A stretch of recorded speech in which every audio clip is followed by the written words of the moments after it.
Γεια σας. Σήμερα θα δούμε ένα από τα πιο μεγάλα παράδοξα της ιστορίας. Πώς γίνεται μια μικρή καινούρια κοινότητα όχι απλά να επιβιώσει, αλλά να γιγαντωθεί κάτω από απίστευτη πίεση.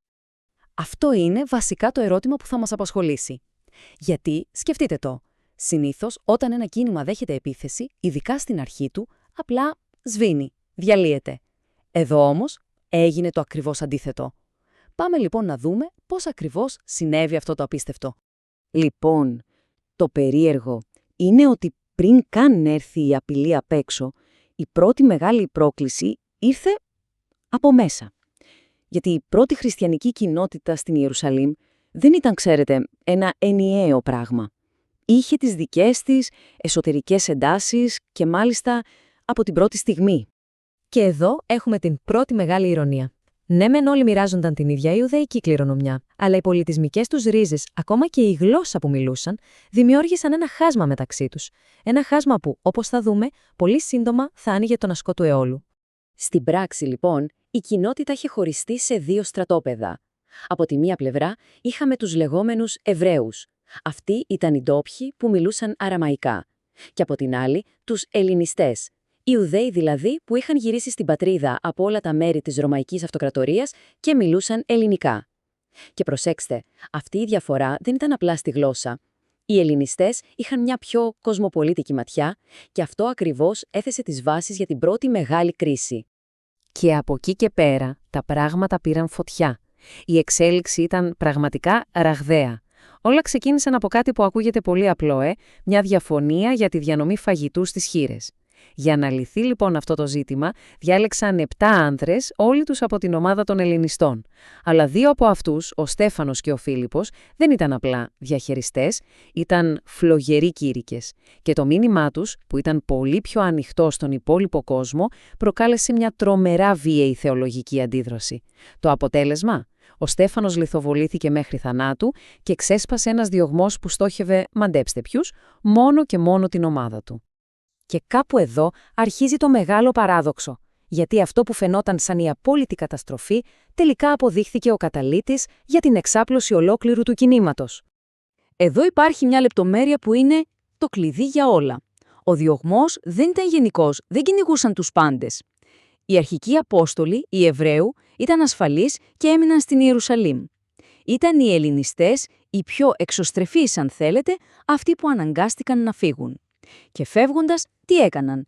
Πήραν το μήνυμά τους μαζί τους και το πήγαν σε εντελώς νέα, αχαρτογράφητα μέρη. Η σχολιάστρια Μαρή Νοέλ Θάμπουτ το λέει τέλεια. Λέει ότι, όσο παράδοξο και αν ακούγεται, αυτή ακριβώς η δοκιμασία, αυτός ο διωγμός, ήταν που έδωσε την ευκαιρία στο μήνυμα να κερδίσει έδαφος. Μια κρίση που λογικά θα έπρεπε να τους διαλύσει, στο τέλος έγινε η αιτία της εξάπλωσής τους. Απίστευτο, Και στην ουσία, αυτό που βλέπουμε είναι πως τα γεγονότα άρχισαν να εκπληρώνουν σχεδόν από μόνα τους την αρχική αποστολή που τους είχε ανατεθεί. Ο διωγμός τους ανάγκασε να φύγουν από την Ιερουσαλήμ, να πάνε στην Ιουδαία και τη Σαμάρια και έτσι, σχεδόν χωρίς να το καταλάβουν, έκαναν το πρώτο βήμα για να φτάσουν στα πέρατα της γης. Βέβαια, το να σκορπίσεις τα 4 σημεία του ορίζοντα είναι το ένα, το να καταφέρεις να ευδοκιμήσεις, να αναπτυχθείς μέσα σε ένα εχθρικό περιβάλλον, αυτό είναι κάτι τελείως διαφορετικό. Πώς το έκαναν? Η πρόκληση, καταλαβαίνετε, ήταν τεράστια. Δεν ήταν πάντα θέμα βίαιου διωγμού. Πολλές φορές ήταν μια συνεχής, υπόγεια εχθρότητα. Κοροϊδία, καχυποψία από τους γύρω τους. Ποια ήταν λοιπόν η στρατηγική τους για να το αντιμετωπίσουν όλο αυτό? Κοιτάξτε, η ουσία της προσέγγισης τους θα μπορούσε να χωρέσει σε αυτή τη μία φράση. Η μαρτυρία τους δεν ήταν κατά βάση τα λόγια τους, ήταν οι πράξεις τους. Ο ίδιος ο τρόπος που ζούσαν ήταν αυτός που γινόταν πρόκληση για τους άλλους και τους έκανε να αναρωτιούνται. Η πρώτη επιστολή του Πέτρου, μάλιστα, δίνει πολύ συγκεκριμένες οδηγίες γι' αυτό. Το κλειδί, λέει, είναι να είστε πάντα έτοιμοι να απαντήσετε, αλλά πάντα με πραότητα και σεβασμό. Ο σκοπός δεν ήταν να τσακωθούν, ο στόχος ήταν να δείξουν έναν τόσο διαφορετικό τρόπο ζωής, που στο τέλος οι κατηγοροί τους θα ντρέπονταν για τα ίδια τους τα λόγια. Τώρα, για να ακολουθήσει κανείς μια τέτοια στρατηγική, χρειάζεται απίστευτη εσωτερική δύναμη. Είναι προφανές. Από πού όμως πήγαζε όλη αυτή η αντοχή, όλη αυτή η ελπίδα? Το να μπορείς να ανέχεσαι την εχθρότητα με ηρεμία και να απαντάς με ελπίδα, Αυτό απαιτεί μια τεράστια εσωτερική πηγή δύναμης. Και η απάντηση, σύμφωνα πάντα με τα κείμενα, κρυβόταν σε μια πολύ συγκεκριμένη υπόσχεση που τους είχε δοθεί. Και εδώ αποκαλύπτεται η πηγή αυτής της δύναμης, η ιδέα του υπερασπιστή, του παράκλητου. Αλλά εδώ χρειάζεται προσοχή. Δεν μιλάμε για έναν δικηγόρο που σε υπερασπίζεται απέναντι σε έναν θυμωμένο Θεό. Όχι. Μιλάμε για έναν εσωτερικό συνήγορο, μια δύναμη μέσα σου που σε στηρίζει και σου δίνει κουράγιο απέναντι στις πιέσεις και τις κατηγορίες του κόσμου.